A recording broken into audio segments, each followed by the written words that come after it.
यो यदि कोही स्टटरहरू न्युरोसाइकोजेनिक खालको हुनुहुन्छ भने न्युरोसाइकोजेनिकवालाको कारण स्टटरिङ भएको छ भने उहाँमा कुनै पनि तनाव मानसिक तनाव आउने बित्तिकै उहाँको स्टटरिङको लेभल हाई हुन्छ।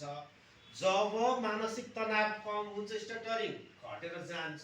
त्यही क्रममा कुनै पनि ब्रेनमा अलिक स्ट्रेस आउने बित्तिकै स्टटरिङको लेभल बढेर जान्छ।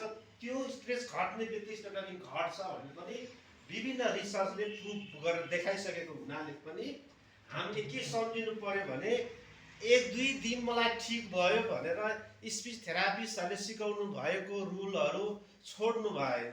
त्यो कन्टिन्यू प्र्याक्टिस गरिराख्नु पर्यो। त्यो प्र्याक्टिस गरिरह्यो भने स्ट्रेस आइहाल्यो भने पनि आफूले त्यसलाई कन्ट्रोल गरेर बोल्न सकिन्छ।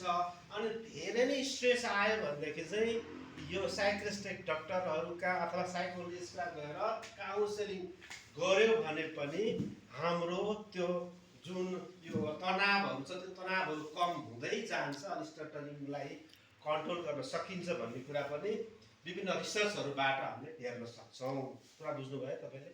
है, अब हामी के गरौँ भने हामीले आज कसरी बोल्ने भन्ने हामीले त्यो यस अगाडि धेरै कुराहरू सिकिसकेको छौँ। त्यो सिकेको रुलहरूबाट छानेर हामीले बोल्दा त्यही रुल युज गरेर बोलौँ। जस्तै हामीले स्लो स्पिक सिक्यौँ, पज टु स्पिक सिक्यौँ। अब भन्नुहोस् त भाइ, अरू के सिक्यौँ भन्नुहोस् त?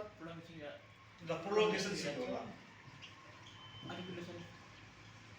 ल प्रोलोगेसन सिक्यौँ। अर्थ भन्नुहोस् त? रिदम। ल रिदम,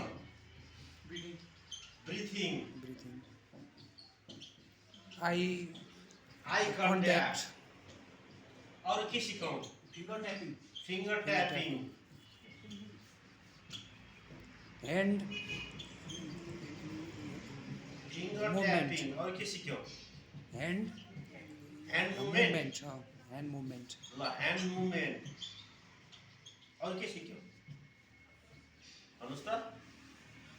अनि कन्फिडेन्स।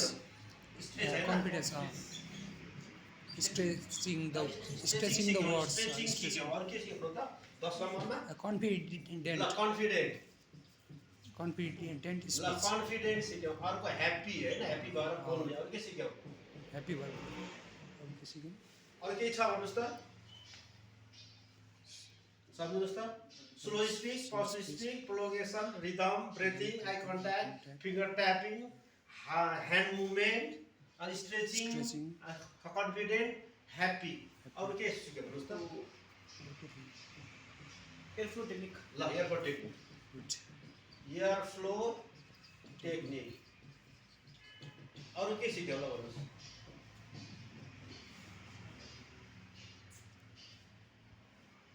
यति हो? स्माइलिङ।